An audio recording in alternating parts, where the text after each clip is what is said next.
Classical music आणि light music या दोन गोष्टींवर आपण चर्चा करतो. तर याच्यात काय फरक आहे? कसं आहे, क्लासिकल पाया आहे. आपल्या घराचा जो पाया असतो त्याच्याशिवाय पुढचं काहीच शक्य नाही आहे. म्हणजे डायरेक्ट लाईट म्युझिक शिकू शकणार नाही. कोणी आलं आणि म्हटलं मला लाईट शिकवा, बाबा तू पहिले क्लासिकलचा पाया तयार कर. त्यांनी मला विचारलं की तुम्हाला अनुभव आहे का? नाही, अनुभव नाही आहे, मी बघितलं आहे, मी गायक आहे, सूर जाणतो. ते म्हणाले ठीक आहे, असिस्टंट म्हणून एवढंच ठीक आहे, आम्ही तुला पगार देणार नाही, पण तू ॲज अ असिस्टंट म्हणून राहू शकतो.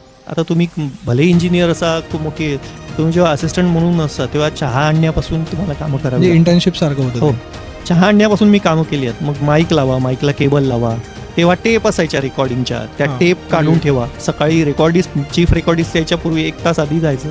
आजचं काय रेकॉर्डिंग आहे त्याचं सगळं सामान आणायचं, लावायचं, करायचं, माईक लावायचे, माईक काढायचे, ही कामं केली आम्ही. पहिली 5-6 महिने हा सगळा हे चालू होता. थोडासा कॉन्ट्रोवर्शियल आहे क्वेश्चन. मराठी म्युझिक इंडस्ट्रीमध्ये पैसे कमवणं किती सोपी आहे? पैसा कमवणं कोणतंच सोपी नाही रे. मराठी इंडस्ट्री काय, कोणत्याही इंडस्ट्रीत पैसे कमवणं सोपं नाही आहे. पैसे कारण की हा प्रश्न याच्यासाठी होता, जसं आपण पंजाबी म्युझिक इंडस्ट्री किंवा पंजाबी रॅप असतात किंवा पंजाबी सिंगर पाहतो, त्यांचं कल्चर पाहतो, आणि मराठीमध्ये तेवढं कल्चर नाही आहे इंडस्ट्रीला. फक्त पंजाबी पॉप्युलर लवकर झाले कारण की पंजाबी लोकांकडे पैसा भरपूर, पैसा ओतणारे भरपूर, दिलखुलास माणसं ना ते. त्याच्यामुळे आम्ही आमच्या करिअरच्या सुरुवातीला, म्हणजे मी 30 वर्षापूर्वीची गोष्ट सांगतो, तेव्हा अल्बम यायचे त्यांचे फॉरेनमध्ये शूट केले.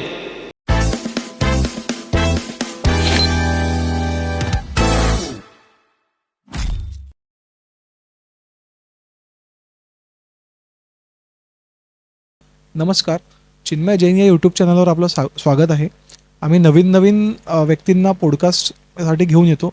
काही लोक गाणी गातात, काही लोक गाणी जगतात.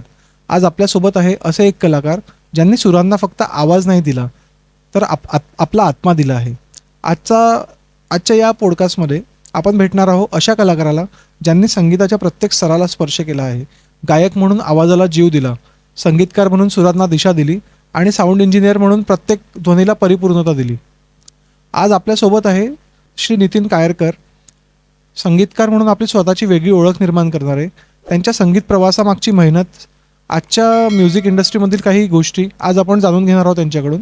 तर चला सुरुवात करूया अशा सुरेख आणि प्रेरणादायी संवादाला.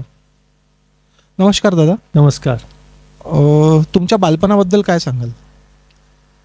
माझं बालपण नागपुरातच माझे शाळा कॉलेज पर्यंत शिक्षण पूर्ण नागपूरचं, आणि नॉर्मल बालपण होतं. माझे बाबा डॉक्टर होते आणि मध्यमवर्गीय परिवारातला जे आहे तेच नॉर्मल बालपण होतं. फक्त संघाची ओळख झाली, संघात जायला लागलो, दैनंदिन शाखेत जायला लागलो. शाखेत पण मी शाखा स्तरावर थोडाफार अधिकारी व्हायला लागलो. तर तेच त्याच्यामुळे थोडे संस्कार, शिस्त ही थोडी छान आली लाईफमध्ये. संगीताची आवड पहिलेपासून होती की म्हणजे असं काय झालं की संगीतामध्ये एवढा इंटरेस्ट? नाही, लहानपणापासून गायची आवड होती. नॉर्मल आपण सगळे गातो, तेव्हा म्हणायचे लोक छान आवाज आहे, कार्यक्रमात हे कर, म्हण वगैरे, तर मग ते आवडायचंच. पण संघाशी संबंधित असल्यामुळे संघगीतानी एक वेगळा संस्कार केला. संघगीत आम्ही गायचो. दर महिन्याला संघात एक नवीन गीत येतं, ते म्हणून घ्यायचं असतं, तर त्याचाही रियाज होत गेला. आणि मग अचानक आम्ही संघगीतांनाच नवीन नवीन चाली आम्ही स्वतः लावायचो. तेव्हा आम्ही संघगीताचे वर्ग पण घ्यायचो, वेगवेगळ्या एरियामध्ये जाऊन लोकांना संघगीताच्या माध्यमातून आपण कसं संघात आणू शकू याचाही एक आम्ही तेव्हा प्रयोग करून पाहिला. तर ती डेव्हलप होत गेली संघगीतांमुळे, आणि नवीन संगीत बसवण्यामुळे संगीताची आवड फार चांगली डेव्हलप होत गेली आणि पुढे पुढे त्याचा विकास होत गेला. म्हणजे मी असं ऐकलं होतं की तुम्ही इंजिनिअरिंग केलं आहे. हो. आता इंजिनिअरिंग केल्यावर तुम्ही इंजिनिअरिंगच्या क्षेत्रातली एखादी नोकरी घेऊ शकले असते, तर मग तुम्ही संगीत क्षेत्रामध्ये का बरं म्हणजे काम करायचा निर्णय घेतला? फार गंमत आहे तशी. जसं तुला सांगितलं की संगीतांमुळे आम्ही नवीन गीतांना चाली द्यायला लागलो, तर मग ती आवड निर्माण झाली की कुठेही काही नवीन गीत वाचलं, जसं पेपरमध्ये एखादी आलं किंवा पुस्तकं आपण चाळले, पुस्तकं खूप वाचायचो, कवितांची हे वाचायचो. तर त्याला कुठल्याही याला नवीन चाल द्यायची आणि बघायचं आमच्या मित्रांमध्ये, अरे ही चाल चांगली वाटते, ती चाल चांगली वाटते.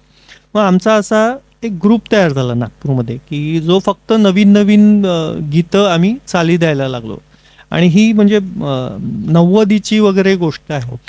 तर मग तेव्हा आम्ही छोटे छोटे होतो. शाळा जस्ट क्रॉस केली होती. 10वी नंतरचं वर्ष, 11वी-12वी. तर नवीन चाली जेव्हा द्यायला लागलो तेव्हा लक्षात आलं. आणि संगीताचं आम्ही शिक्षण पण घेतलं नागपूरमध्येच. विलायची सर म्हणून होते, त्यांच्याकडून मी क्लासिकलचं शिक्षण घेतलं. 3-4 वर्ष प्रॉपर क्लासिकल केलं. आणि नवीन नवीन चालीचा छंद असल्यामुळे आम्ही मग ग्रुप तयार केला. त्या ग्रुप्समध्ये नवीन नवीन गाणी तयार केली. मग आम्ही असं 11वी-12वी, मग कॉलेजच्या क्षेत्रामध्ये आमची गाणी अजून परिपक्व आले. मग वाटायला लागलं की या गाण्यांचा कार्यक्रम करायला पाहिजे. मग आम्ही छोट्या छोट्या हॉलमध्ये नवीन गाण्यांचा कार्यक्रम करायचो. ती आयडिया खूप नवीन होती त्या काळी, की असे कसे नवीन गाणे गात. की ऑर्केस्ट्रामध्ये आपण पिक्चरची गाणी वगैरे ऐकतात, किंवा भावगीतं म्हटली तर लता मंगेशकरची गीतं आणि बाकी फेमस सुधीर फडकेंची हे म्हणतात. पण आम्ही स्वतः तयार केलेली नवीन आमच्याचकडून गाऊन घ्यायचो, आम्ही गायचो. काही मुली होत्या. आणि असा तो आम्ही एक ग्रुप डेव्हलप केला. आमचे कार्यक्रम फार व्हायचे नाही, कारण की नवीन चाली पचायला फार अवघड जातात. पण करत राहिलो. आणि त्या माध्यमातून मग जेव्हा असं लक्षात आलं की आपली ही गाणी फार सुंदर झाली आहेत बघ, तर आमच्याच मधल्या आम्ही हा विचार केला की त्याची कॅसेट बनली पाहिजे. तो कॅसेटचा जमाना होता. तेव्हा त्या काळी कॅसेट कॅसेट चालायच्या आणि VCR राहायचा. 8 गाणी एका कॅसेटमध्ये. ओके. तर 8 गाणी करायची. तर आम्ही मग तोपर्यंत आम्ही खूप शेकडो चाली आमच्या जमा झाल्या होत्या त्या 5-6 वर्षाच्या टप्प्यामध्ये. त्यातली सिलेक्टेड 8 गाणी करायची म्हणून आम्ही मुंबईला संपर्क केला, तिथले म्युझिशियन्स घेतले आणि ठरवलं की हे करायचं. मग त्याच्यासाठी आमचेच म्हणजे आमच्याच ग्रुपचे जे सिनियर होते ते फार चांगले संगीतकार होते इथले, प्रदीप खडतकर त्यांचं नाव. तर त्यांनी पण इनिशिएटिव्ह घेतला, थोडाफार पैसा जमवला. ते व्यवसाय करायचे, आमच्यापेक्षा मोठे होते ते, आणि ग्रुप ते चालवायचे. तर त्यांनी इनिशिएटिव्ह घेऊन मुंबईमध्ये प्रोफेशनल कॅसेट करूया असं ठरलं. मग ते कॅसेटसाठी जाणं येणं झालं आणि ठरलं पहिल्या कॅसेटसाठी सुरेश वाडकर आणि साधना सरगम यांना घ्यायचं. आम्ही कॉन्टॅक्ट केला, त्यांच्याशी परिचय झाला आणि मग आम्ही ते गीतं तिथे करून घेतली. तर त्या दरम्यान त्या 8 गाणी करायच्या दरम्यान आमचं मुंबईला 2 वर्ष जाणं येणं झालं. संगीत म्हणजे सगळं वाद्यवृंद वाजवायचं, फ्ल्यूट आहे, तबला आहे, पखावज आहे, सॅक्सोफोन आहे. मग सरते शेवटी गाणं, सुरेशजींचं गाणं, साधनाजींचं गाणं ते करायला आम्ही 2 वर्ष सारख्या चक्रा मारत होतो.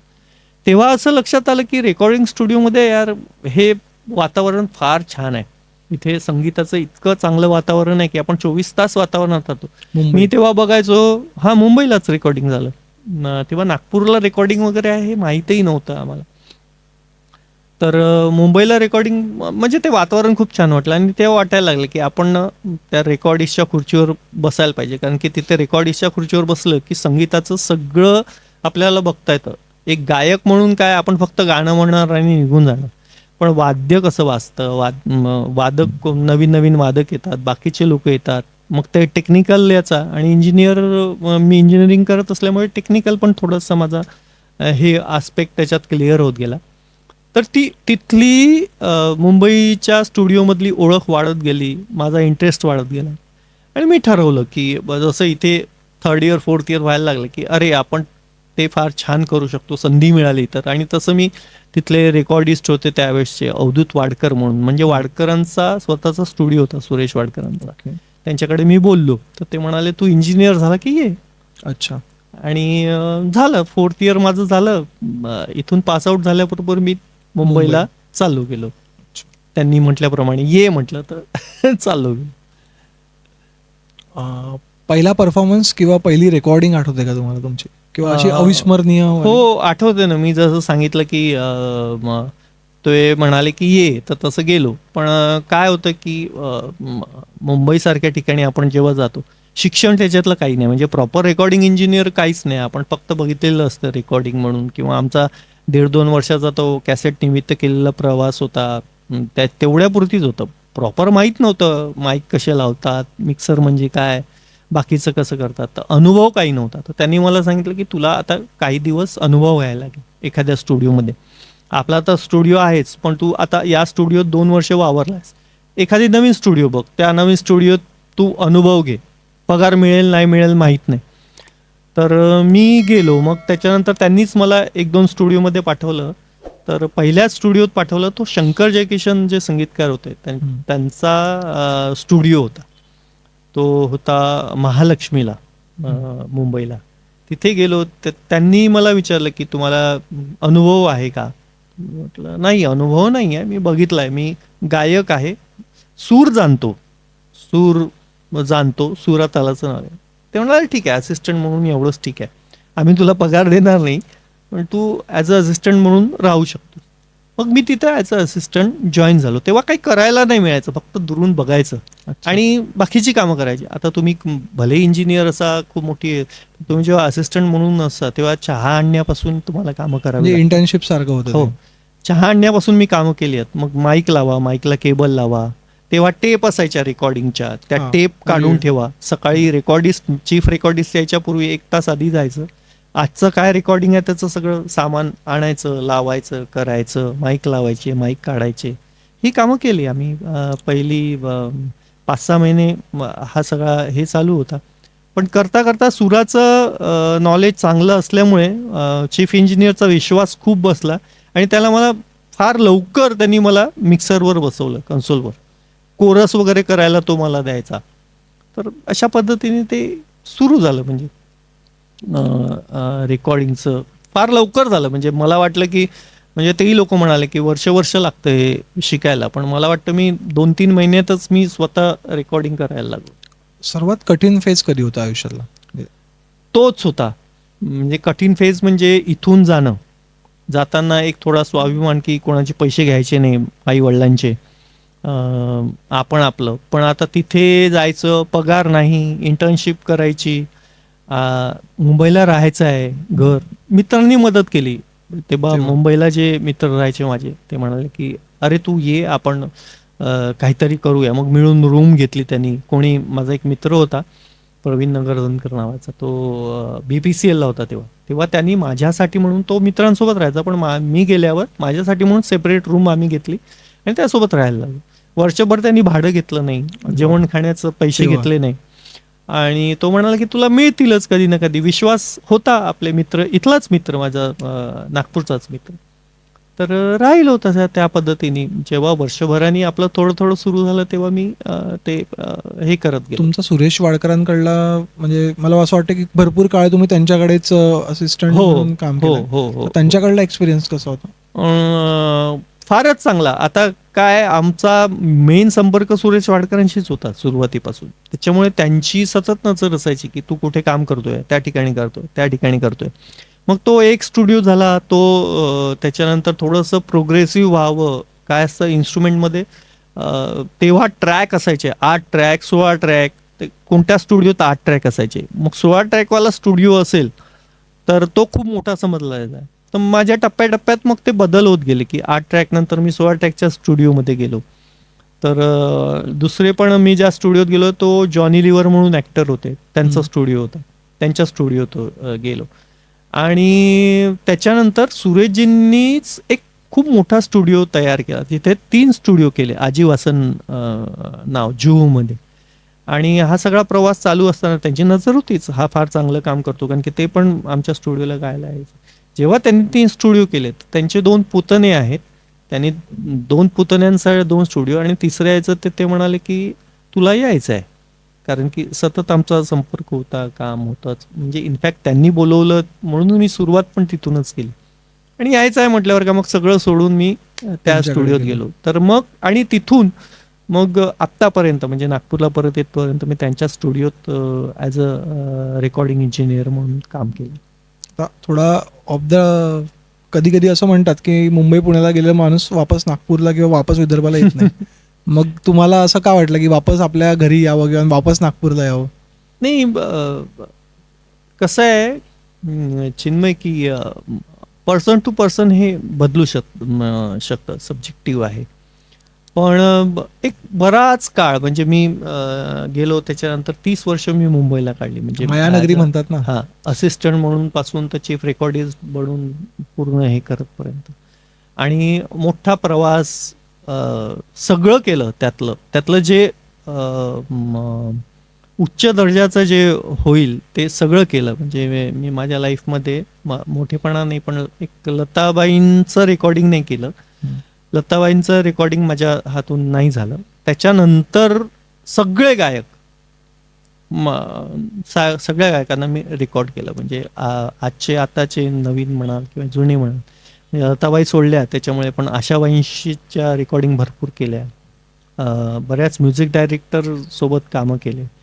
सोनू निगम तेव्हाचा, तिथपासून म्हणजे सोनू निगम ची पण नवीन नवीन सुरुवात होती तेव्हापासून सोनू निगम ओळख आहे. मग उदित नारायण म्हणा किंवा कविता कृष्णमूर्ती म्हणा, सुरेजी तर घरचेच होते, सुरेजी होते.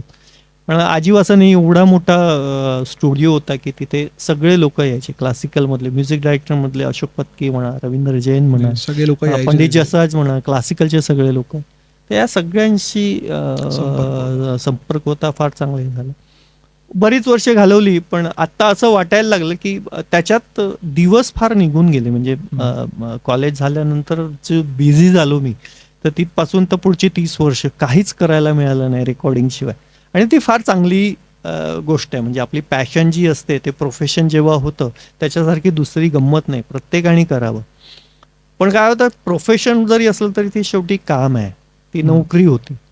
त्याच्यातून आपल्या स्वतःसाठी थोडासा वेळ, स्वतःच्या छंदासाठी, छंद म्हणजे संगीत हाही छंद होता, पण सोबतच वाचनाची आवड, नवीन कंपोजिशन करण्याची आवड, नवीन नवीन गायकांकडून गाऊन घेण्याची, ते स्वतंत्रता ती नव्हती. मग ते सगळं काम कधी करणार? जर आता मी पुढेही आपल्या रिटायरमेंटपर्यंत किंवा वय होतपर्यंत तेच करत राहिलो असतो नोकरी, तर ते झालं नसतं. मग कधीतरी असं वाटलं की आपला पण स्टुडिओ असावा, आपल्या पण कंपोजिशनच्या चाली कराव्या. मग युट्यूब आलं, युट्यूबचं चॅनल असतं, अजून काही असतं. सगळ्यांना सांगायचं आहे, दादांचं आत्ताच एक नवीन युट्यूब चॅनल दादांनी लॉन्च केलं आहे. मला वाटतं एक महिना झालं, 2 महिने 2 महिने झाले. तर माझ्या चॅनलला सबस्क्राईब तर करा, पण दादांच्याही चॅनलला सबस्क्राईब करा. तुम्हाला खाली दिसेल दादांचं चॅनल. आणि सध्या दादांनी 2-3 नवीन नवीन गाणी कंपोज करून सुद्धा टाकलेली आहे. तर नक्की व्हिजिट करा आणि सबस्क्राईब करा. तर हाही एक उद्देश होता, आणि या सगळ्यातून वेळ हवा होता. म्हणजे त्याच्यामुळे नोकरी सोडायची आणि हा वेळ जायचा. मग असा मित्रांनी पण मग हे मुंबईलाच कर ना, संगीतासारखं क्षेत्र मुंबईला फार चांगलं आहे, तिथेच कर. पण मला असं जाणवलं की मुंबईला एवढी दूर दूर माणसं राहतात. म्हणजे मी पण पनवेलला राहायचो आणि सांताक्रूजला कामाला जायचो. म्हणजे आपल्या इंडस्ट्रीत जायचं, स्टुडिओत जायचं म्हणजे 2 तास 2.5 तासाचा प्रवास. तर म्हटलं ह्या सगळ्या गोष्टी नागपूरला आपण फार चांगल्या करू शकू. इनफॅक्ट नागपूरला वेळ चांगला घालवू शकू. इथे काय, शेवटी तिथे सगळे प्रोफेशनल लोक आहेत, मित्र सगळे इकडेच आहेत लहानपणापासूनचे. म्हणजे आपली जी नाळ जुळली असते शाळा कॉलेजमधल्या मित्रांची, ती आत्ताही कायम असते आणि शेवटपर्यंत कायम असते. मुंबईला गेलो आपण, प्रोफेशनली वागलो, ते जे मित्र झाले ते फक्त प्रोफेशन पुरतीच मित्र झाले. आणि तिथे कसं आहे की आत्ता मला वाटलं की अरे यार खूप बोर होत आहे, चल कुठेतरी जाऊ. ते इथे 10 मित्र सापडतील आपल्याला आणि आपण 10 मिनिटात सगळीकडे जाऊ शकू. मुंबईला ते शक्य होत नाही. जर कोणी जीवाभावाचे असेल तर मी पनवेलला, तो दादरला. म्हणजे इच्छा झाली तर जायला 2-2.5 तास लागणार. भलेही तुमच्याकडे कार असली किंवा लोकलने गेले तरी तेवढाच वेळ लागेल. तर हा म्हणजे मला जे काम करायचं होतं ते म्हटलं नागपूरमध्येही आपण चांगलं करू शकू. पण मुंबई पनवेल 2 तासाचा रस्ता काय, किंवा मुंबई ते नागपूर 10 तासाची ट्रेन काय. आणि ऑनलाईनचं प्रस्थ वाढला, करोनाने आपल्याला शिकवलं की सगळ्या गोष्टी ऑनलाईन होऊ शकतात. म्हटलं मग आपलं घर काय वाईट आहे, आपल्या फ्रेंड सर्कलमध्ये आपलं राहणं होईल. आणि नक्कीच लाईफची जी क्वालिटी आहे, जी जगायला पाहिजे, म्हणजे बेसिकली 50शी नंतर जी जगायला पाहिजे. म्हणजे 50शीचा मी आहे असं म्हणत नाही, कारण की मी दिसत नाही तसा, मला माहिती आहे. पण लाईफला जी क्वालिटी पाहिजे ती क्वालिटी आपण आपल्या इथेच मिळवू शकतो असं मला वाटलं.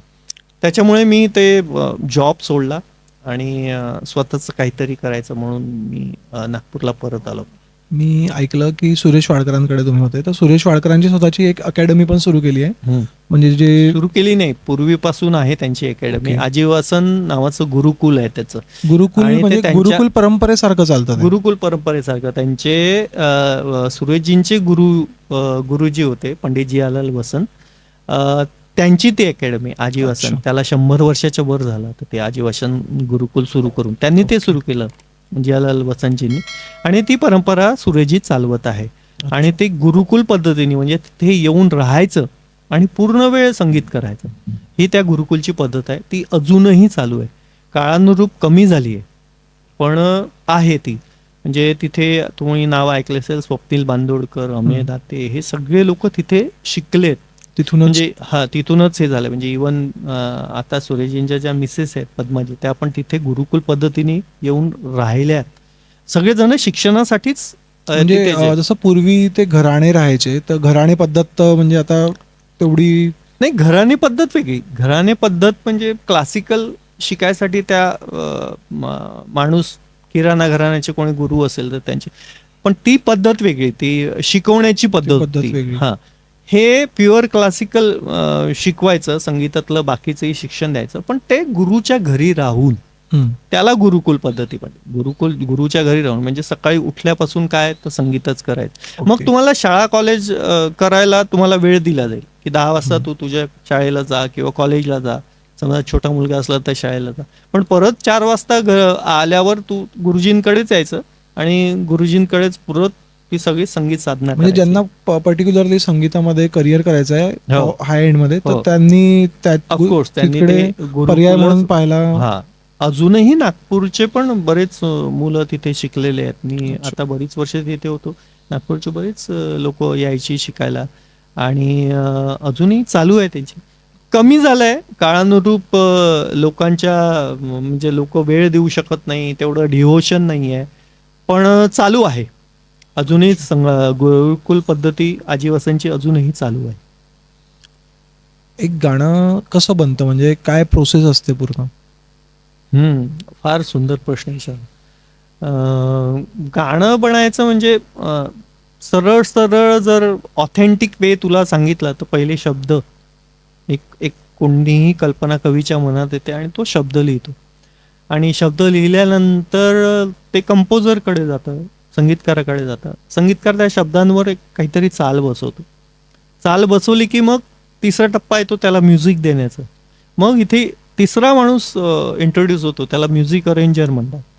तो त्या कंपोजिशनला, त्या चालीला, इथे ही फ्लूट असेल, इथे तबला असा असा वाजेल, इथे सितार असेल किंवा अजून म्युझिक काही असेल, त्याला इंडियन रिदम द्यायचा की वेस्टर्न रिदम द्यायचा, हे सगळं म्युझिक अरेंजर ठरवतो. तर हे टप्प्याटप्प्याने होतं. कवीनंतर संगीतकार, संगीतकारानंतर म्युझिक अरेंजर, त्याला संगीत संयोजक म्हणतात. आणि ते मग ते ठरवून स्टुडिओत जातात. स्टुडिओत रेकॉर्डिस्टच्या हाताखाली ते सगळं तयार होतं, आणि सर ते शेवटी सिंगर येतो. तो सिंगर गातो म्युझिक कंपोजरच्या सांगितल्यानुसार की अशी अशी चाल आहे, ही तुम्हाला गायची आहे, आणि तो म्युझिकचं स्ट्रक्चर बनलेलंच, आणि ते गाणं बनतं. आणि परत मग शेवटी साऊंड रेकॉर्डिस्टचा भाग असतो. हे सगळं रेकॉर्ड केलं की साऊंड रेकॉर्डिस्ट त्याला फिनिश करतो. म्हणजे हे Compile किती करतो. प्रमाणात पाहतं, ते किती प्रमाणात पाहिजे, आणि त्याला साऊंड किती सुंदर देता येईल. म्हणजे तुम्ही रॉ ऐकलं तर तुम्ही ऐकूच शकणार नाही गाणं. रेकॉर्डिस्टची कमाल असते त्याच्यात थोडंसं इफेक्ट द्यायचा, त्याला चांगलं करायचं, फ्लूटचे काही भाग ठेवायचे की नाही ठेवायचे, सगळं वाजलेलं खूप असतं, ते एडिट पण करायचं असतं. ते सगळं करून एक सुंदर गाणं तयार करायचं काम ते शेवटी रेकॉर्डिस्ट होत असतं. थोडासा कॉन्ट्रोवर्शियल आहे क्वेश्चन. मराठी म्युझिक इंडस्ट्रीमध्ये पैसे कमवणं किती सोपी आहे? पैसा कमवणं कोणतंच सोपी नाही रे.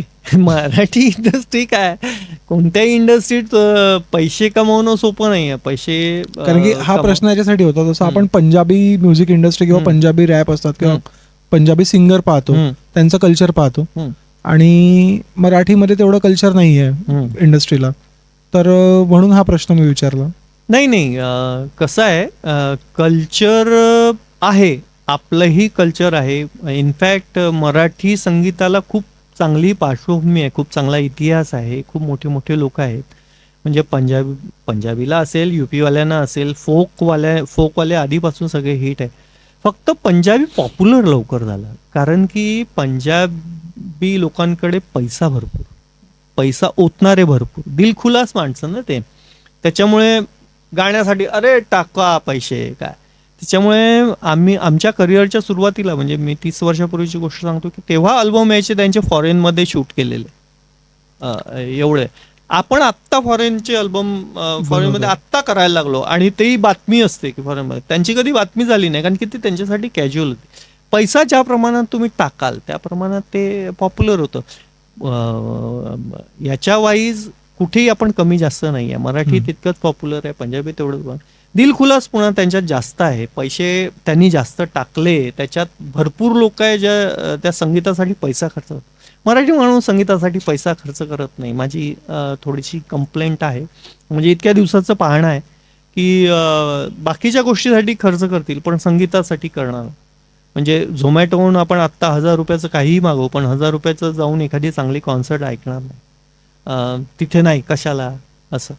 म्हणजे लाखभर रुपये तो बाकीच्या ठिकाणी खर्च करेल, पण कुठेतरी जाऊन लाखभर रुपयाचं एक छान गाणं करूया, या मानसिकतेत नाही आहे. ही मानसिकता तिकडे पहिलेपासून नाही आहे. तिकडे अरे चलो गाणं करते म्हणून ते छान. म्हणूनच पंजाबी संगीतच कशाला, पिक्चरमध्ये पण तू बघशील तर पंजाब्यांचं वर्चस्व जास्त आहे फिल्म इंडस्ट्रीत, किंवा बाकी त्यांचे प्रोड्युसर जास्त असतात. तर तो तो तो स्केलचा प्रॉब्लेम आहे. टॅलेंट वाईज टॅलेंट दोन्हीकडे इक्वलच आहे. टॅलेंटची गोष्ट झाली तर टॅलेंटवरचाच एक प्रश्न आहे की रील्समुळे किंवा सध्याचं जे कल्चर आहे, जेनझी कल्चर म्हणून, त्याच्यामुळे टॅलेंट कुठेतरी मागं पडतंय का? नाही, टॅलेंट मागे पडत नाही आहे. टॅलेंट त्याला पण लागतं. कसं आहे, टप्पे आहेत हे. आम्ही खूप पाहिले टप्पे, म्हणजे सगळेच बघतात, तुम्ही पण बघाल आता येणारं. पण आम्हाला जरा जास्तच पाहायला मिळालं, कारण की आम्ही जेव्हा ही सुरुवात केली तेव्हा कम्प्युटर नव्हते. आमच्या नंतर कम्प्युटर आले, आणि कम्प्युटरनी प्रगती फार फास्ट केली. फेज बदलत गेले. म्हणजे असं म्हणतात की पूर्वी 20 वर्षात पिढी बदलायची, आता 5 वर्षात बदलायला लागली. आम्हाला तर वाटतं आता 2 वर्षात पण पिढी बदलते. आता पिढी कशाला म्हणायचं, तर ट्रेंडला म्हणायचं. तर हा ट्रेंड आहे, रीलचा एक ट्रेंड आहे. पण त्या रीलच्या ट्रेंडमध्ये टॅलेंटशी तसं काही घेणं देणं नाही. म्हणजे रीलमध्ये तुम्हाला जेवढं दाखवायला लागतं त्यालाही एक वेगळं टॅलेंट लागतं, नाही असं नाही, पण त्याचा काही संबंध नाही अर्थार्थी संगीताशी म्हणा किंवा बाकीच्या गोष्टीशी किंवा. आणि हे तात्पुरतं आहे. एक महत्त्वाची गोष्ट, हे सगळं तात्पुरतं आहे, स्थायी नाही. स्थायी संगीतच असणार आहे, आणि ते पुढे कायम तेच राहणार आहे. रील कोणतीही व्हायरल झालेली गोष्ट पण बघ ना, व्हायरल झालेली गोष्ट ही 1 आठवडा चालेल, 1 महिना चालेल, पण त्याच्या पुढे नाही, ती संपणार ही गोष्ट आहे. पण तुम्ही जे टॅलेंटनी जे कराल, तर तुम्ही एखादी कंपोजिशन कराल, एखादी गाणं कराल, ती वर्षानुवर्ष चालत राहील. ते नंतर ऐकल्यानंतर पण फ्रेश वाटेल. हा फरक आहे त्याच्यात. त्यामुळे टॅलेंट हे फर्स्ट. थोडंसं आपण संगीताकडे वळू परत. क्लासिकल म्युझिक आणि लाईट म्युझिक या 2 गोष्टींवर आपण चर्चा करतो. तर याच्यात काय फरक आहे? कसा आहे, क्लासिकल पाया आहे. आपल्या घराचा जो पाया असतो त्याच्याशिवाय पुढचं काहीच शक्य नाही आहे. म्हणजे डायरेक्ट लाईट म्युझिक शिकू शकणार नाही. कोणी आलं आणि म्हटलं मला लाईट शिकवा, बाबा तू पहिले क्लासिकलचा पाया तयार कर. फक्त कसं आहे की क्लासिकलमधून आपल्याला पुढे पुढे मग आपल्याला कुठे जायचं आहे. म्हणजे सुरेश वाडकरांचा पण प्रवास आम्ही पाहिला आहे. तर सुरेश वाडकर पण क्लासिकल शिकले, रागदारी शिकले, आणि त्यांनी आपला प्रवास लाईटकडे वळवत गेले, लाईट गात गेले, फिल्म म्युझिक करत गेले. तर क्लासिकल हा पाया आहे, त्याच्यामुळे त्याचं दुमतच नाही की ते श्रेष्ठ आहे.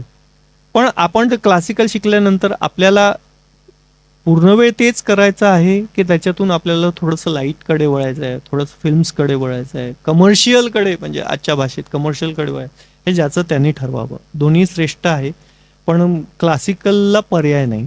क्लासिकल शिकून फक्त असं आहे, जो माणूस 3-4 वर्ष शिकून हळूहळू लाईटकडे जातो, त्याचं मग क्लासिकलचं नॉलेज त्याला पुढे घेऊन जातं, खूप मदत होते त्याची, आणि उत्कृष्ट काम करू शकतो. किंवा एखाद्याला इच्छा असते की मी आयुष्यभर क्लासिकलच करील, तर तो क्लासिकल करतो. त्याच्यामुळे मग क्लासिकल मैफिली, क्लासिकल गायक वादन असेल तो त्या पद्धतीने करतो. आणि हा माणूस लाईट म्युझिक करत असल्यामुळे कमर्शियलकडे जातो, कारण की हे जास्त पॉप्युलर आहे ना. तर क्लासिकलची गोष्ट निघाली तर आम्ही असं नेहमी ऐकतो सकाळी 4 वाजता उठून रियाज करायचा किंवा 3 ते 4 घंटे रियाज आवश्यक आहे. तर याच्याबद्दल काय सांगाल म्हणजे? नाही, काय सांगाल म्हणजे आवश्यक आहेच. असं असतं म्हणजे रियाजा शिवाय पर्याय नाही. फक्त आता कसं आहे, ज्यांना पूर्ण क्लासिकलच करायचं आहे त्यांना सकाळी उठून 3 तासाचा 4 तासाचा रियाज, म्हणजे मी तर असं ऐकलं की लोक 20-20 तास पण रियाज करायचे. म्हणजे जे मोठे सिंगर असायचे ते 12-12 तास, 20-20 तास, 18-18 तास, 4 तास त्यात ते झोप आणि बाकीचं हे करून परत रियाजालाच बसायचे, असं पण होतं. तेवढं आता राहिलं नाही. आपण ज्याला क्लासिकलच करायचं पूर्ण वेळ, त्यांनी क्लासिकलचाच रियाज त्या पद्धतीने, म्हणजे सकाळी उठून रियाज करणे, 4 तास गाणे, हे करणं आवश्यक आहे. आणि लाईट करायचं त्यालाही रियाजाची आवश्यकता आहे. फक्त तो सकाळी उठून गाणार नाही, पण त्याला गाणं ऐकणं, गाणं बनवून बघणं, गाण्याचं चांगलं चांगलं ऐकून आपल्या फ्रेजेस काढणं, हा रियाज दिवसभर चालतच असतो. की मी रेडिओवर, टेप रेकॉर्डवर, टीव्हीवर कोणतंही गाणं ऐकलं आणि कोणतीही फ्रेज ऐकली, अरे ही गिटार फार छान वाजली, ही गिटार आपण घेऊया का आपल्या पुढच्या गाण्यात, अरे ही फ्लूट छान पद्धतीने वाजते, ही आपण करूया का. तर तो एक रियाजच असतो, ते आपण सतत करून बघतो. म्हणजे आजचीच गोष्ट सांगतो. आज माझ्या एका मैत्रिणींनी व्हॉट्सअपला आपलं असतं ना, तर ते कुठेही नवीन काही वाचलं की पाठवतात, तर ते पाठवलं. मग पाठवलं तेव्हा मी पिक्चर पाहत होतो ॲक्च्युली दुपारी, आणि मी ते व्हॉट्सअप चेक केलं, ते शब्द मी पिक्चर म्यूट केला आणि मी सहज कंपोजिशन करायला बसलो. आता ते ते ते प्रोफेशनल काम नव्हतं, पण अंगवळणी असं पडलंय, तर तो रियाज आहे. आता त्या शब्दांना माझं गीत तयार झालं, मी चाल बसवली, त्याचं काही होत नाही. कारण की आम्ही 100 गाणी, म्हणजे रोज 2-3 गाणी तर आम्ही बसवतो. त्यात सगळ्यांचं प्रोफेशनल गाणं होत नाही. आम्ही 100 गाणी बसवली तर एखादीच प्रोफेशनल गाणं होतं. पण 99 गाणं हा रियाज असतो तुमचा. ते 99 गाणं जोपर्यंत रियाज करणार नाही तोपर्यंत 100रावं गाणं तुमचं बनणार नाही. त्याच्यामुळे रियाजाचे पॅटर्न बदलले आहे लाईट म्युझिकसाठी, पण रियाज करणं आवश्यकच आहे. तू म्हणशील की मी फक्त प्रोफेशनल लोक येतील गाणं घेऊन आणि तेव्हाच मी करील, तर ते असं नाही शक्य नाही. त्यालाही रियाज आवश्यक आहे, फक्त वेगळ्या प्रकारचा रियाज. म्हणजे हा, जसं नवीन गाणं आलं, नवीन मी बसवून पाहिलं, छान छान ऐकलं, नवीन नवीन फ्रेजेस ऐकले. आजकाल किती प्रयोग होत आहेत संगीतामध्ये. एवढं आत्ता तो कोणता धुरंधर पिक्चर आला होता, त्याच्यामधले ते गाणं आहे, त्याचे रिदम पॅटर्न्स आहे. हे पॅटर्न्स आपण वापरू शकतो का, आपणही आपल्या याच्यात आणू शकतो का. मराठी गाणे करत असेल त्याच्यात पण होऊ शकेल का.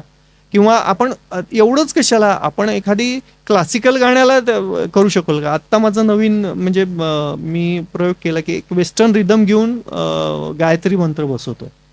कारण की आमचा प्रयत्न हा आहे की जुन्या गोष्टी, म्हणजे श्लोक असतील, मंत्र असतील, नव्यांनी पण ऐकावं ना. अरे वो क्या पुराण आहे असं म्हणून नवीन पिढी, आज माझी मुलगी कॉलेजला जाते, ती नाही ऐकत श्लोक मंत्र, कारण की काय जुनं. पण त्यांना नवीन याच्यात द्या ना.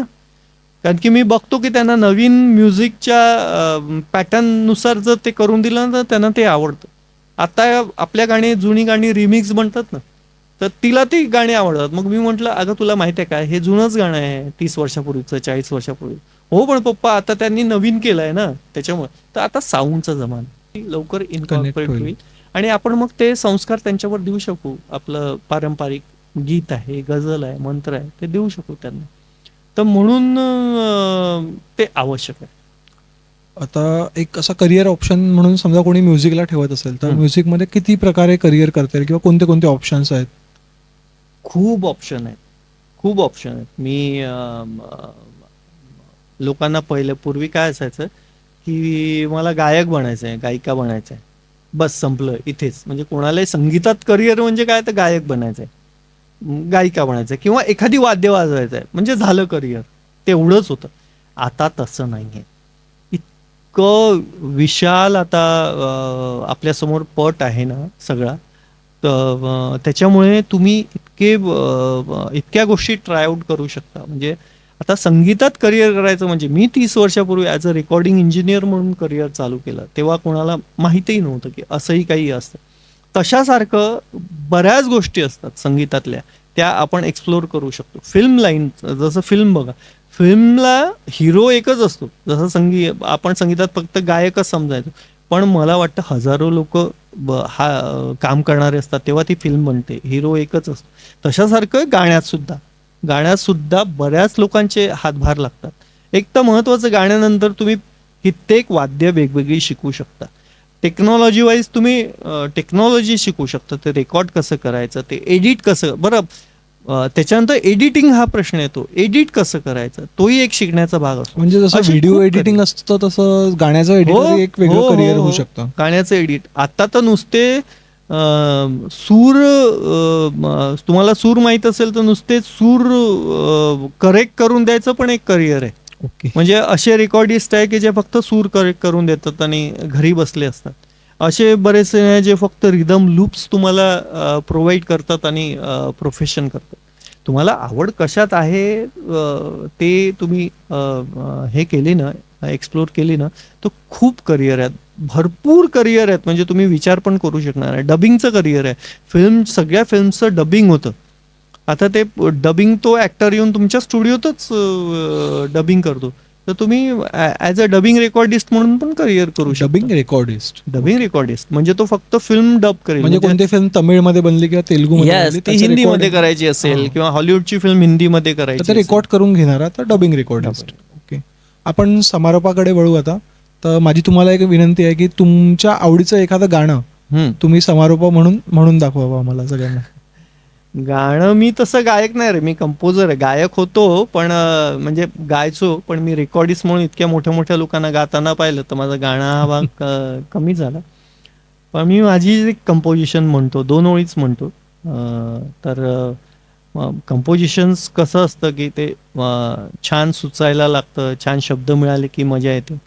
असंच एक म्हणजे करोनाच्या काळात आपण सगळे घरी होतो त्यावेळेस मला फेसबुकला आपले फ्रेंड्स असतात ते काही ना काही टाकत असतात. आमचे सगळे फ्रेंड्स म्हणजे सगळे संगीतातले, वाजवणारे, कवितातले, गझल लिहिणारे. अशी एक मराठी गझल टाकली होती, फेसबुकला आली होती. आणि त्याचे शब्द फार चांगले वाटले मला. तर कॉन्ट्रास्ट होता, शब्दांमध्ये नाविन्य होतं. तर ती चाल मग तेव्हा बसवली. चाल पण यायला लागतं. संगीत असं आहे की आपण काही करत नाही, ते यायला लागतं. फक्त आपण त्याच्यात आपण होऊन येते. तुम्ही त्याच्यात चिंतन मनन करत असला, शब्दांवर वारंवार विचार करत असला, तर अशी एक कंपोजिशन बसली. आणि आम्ही मग करोनाच्या काळात सगळे घरोघरी असल्यामुळे कंपोजिशन केली. मग म्युझिक अरेंजरला पाठवली, त्यांनी घरून हे केलं. मग ती आम्ही गाऊन घेतली तेव्हा ती फक्त तानपुऱ्यावर गाऊन घेतली. आणि ते गाणं मी आत्ता यूट्यूबला पण रिलीज केलं आहे. ते म्युझिकली तीच कंपोजिशन, ती गझल गातो. शब्द असे होते त्याचे की अभंगातले चिन्मय होईल तू म्हणशील तर. चिन्मय तुझं नाव पण चिन्मय असल्यामुळे. तर ते अभंगातले चिन्मय होईन तू म्हणशील तर, शृंगारातील संयम होईन तू म्हणशील तर, तू म्हणशील तर. अभंगातले चिन्मय होशील तू म्हणशील तर. वा, खूपच छान दादा. आणि एवढ्या शॉर्ट नोटीसवर दादा आले आणि त्यांनी त्यांचा वेळ दिला, त्यासाठी दादांना धन्यवाद. थँक्यू. असेच नवीन पॉडकास्टच्या सिरीज आम्ही तुमच्यासाठी घेऊन येत असतो. तुम्हाला पॉडकास्ट आवडला असेल तर लाईक करा, कमेंट करा, सबस्क्राईब करा आणि फॉलो करा आमच्या चॅनलला. आम्ही सोबतच यूट्यूब आणि इंस्टाग्रामवरही कंटेंट बनवत असतो. तर आमच्या इंस्टाग्राम चॅनललाही फॉलो करा. लिंक तुम्हाला खाली भेटेल. थँक्यू.